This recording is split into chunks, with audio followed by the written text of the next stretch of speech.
That was stupid, but it was kind of funny, right? Oh man. Alright, well, my name is Chris Chavez with Forward Motion Fitness. You can check out my website, forwardmotion-fitness.com. It's the hyphen symbol, not the hyphen word, because if you try to spell out the word, it's not going to be my website. So, forwardmotion-fitness.com. So, real quick, I just kind of want to touch on meal plans and kind of like more specifically cheat meals and their place, like what their place is on a meal plan. Some people may feel like they don't belong. I tend to feel the opposite. I feel like they do have a big importance on a meal plan. I think that they do belong on a meal plan.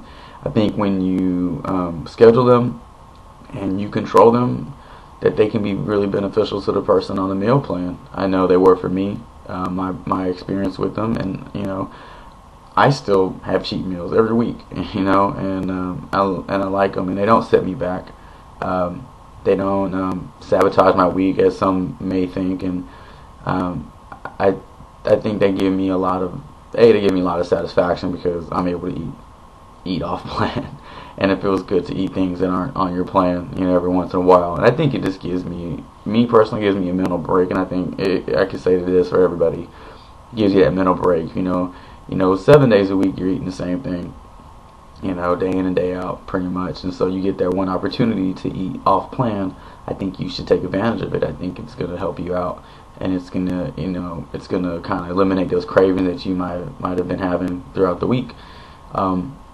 But the most important thing about it is you get right back on your meal plan the next day. You're right back on it, and you don't let it get out of control. And the good thing about having a cheat meal, a designated cheat meal, is the fact that it's something that you're going to do and you're not going to feel bad about the next day. I think we've all been there where we've eaten something and we feel kind of bad about it, and we kind of beat ourselves up over it. So the next day at the gym, we're there an extra hour. We're trying to do a little bit more to kind of make up for those extra calories. And with a cheat meal, you don't feel that way because A, it's planned, and B, you almost feel deserving of it because you made it throughout the entire week, and you get your chance to eat off plan. You do it, and then that's it. It's almost like you get your cake and eat it too. Like, you can still cheat and still be on plan. So it's kind of cool.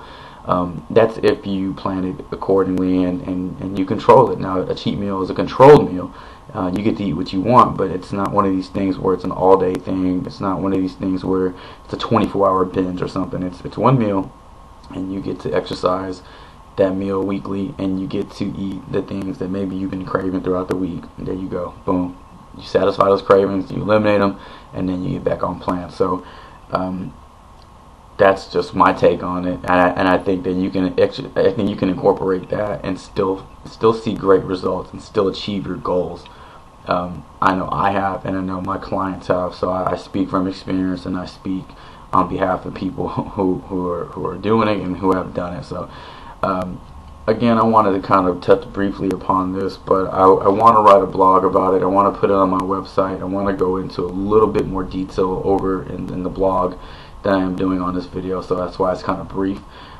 You can find that blog when I post it, and a bunch of other stuff on my website, forwardmotion-fitness.com. Again, this is Chris Chavez with Forward Motion Fitness. Thanks a lot, guys.